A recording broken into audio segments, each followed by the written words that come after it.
Well, the charity was only created last year, but the reason that the charity was created was because my son Sam had leukemia. He was diagnosed in 1995, and his diagnosis came with the sort of mindset that he would not live for longer than about 3 months. So because of that, we looked at alternative ways of helping with him, and over the following 3 years which he lived with leukemia, it became very obvious that his quality of life was improved by healing. Conventional medicine is very good at dealing with the physical side of the disease, but is probably less well equipped at dealing with the psychological aspects. For me, my journey with Sam has awakened me to the possibilities of what healing as a therapy can do for cancer patients. And having been awakened to it, I couldn't ignore it then. Angie came to us about 7 years ago. We did have 1 or 2 complementary therapists at the time. But really things got going when Angie got here. So I then looked around, and UCH was somewhere that already had some complementary therapy, reflexology and aromatherapy.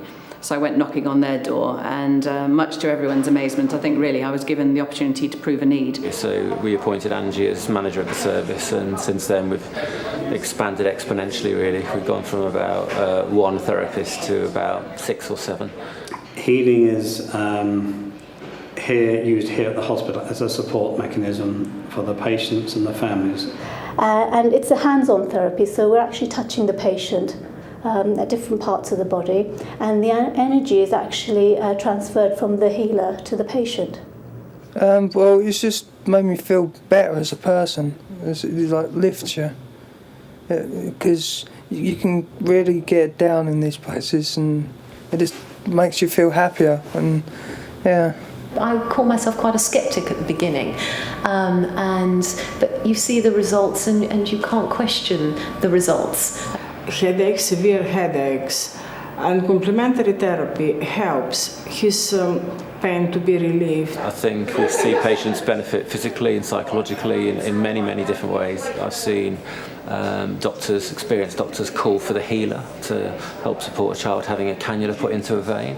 There was something going on with the energy, and the healers knew which parts of me were suffering the most, like my right leg, during their treatment. Now, I can't explain why that happens, but it did.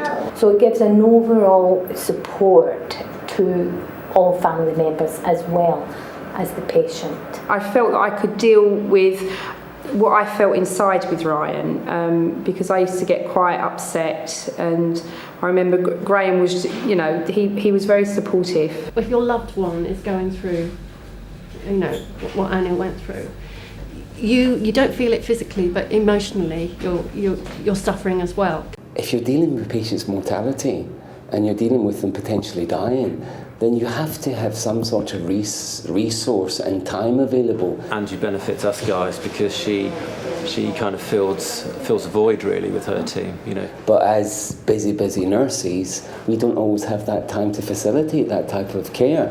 So I would say that this is an exceptionally important part of people's overall care. I would be absolutely devastated if we lost these professionals within the team. I can't imagine how we could substitute for that experience, because they're now so fully part of the team that it's become part of the essential package. Many hospitals would love to have this kind of service that we have here at UCH. The problem is funding, because the NHS, in its wisdom, doesn't have the money or funds available to provide this for many of their cancer patients. And we were lucky to meet some people that shared our vision. Last year's event, wow. From start to finish, everything was amazing. I mean, everybody was so happy. I think people who came to that event actually got a lot more than they came for. What motivates me to carry on doing this is because I feel deep in my heart that what they're doing is really, really helpful. We absolutely would like to see complementary therapy expanded to other hospitals. I mean, we'd like to go further than that. We'd like to see complementary therapy, an essential, mandatory part of any cancer team. Because it allows me to know that because the demands of my time are so great, I can hand over and know that my patient will be looked after in a more kind of holistic sense. I think it's an incredibly important service, and I would I would like it to be, as robust and secure as possible. Because I don't know how either of us would have coped if we hadn't have had access to a complementary team. Just such a lovely feeling. Words can't explain how I feel about the people I work on and the wards I work on. And so obviously we're reliant on other people's donations. Please give lots of money. The charity really needs it. Without the funds, it can't carry on doing this amazing work. How different would your experience have been without the healing sessions being available to you? I don't think I would have made it.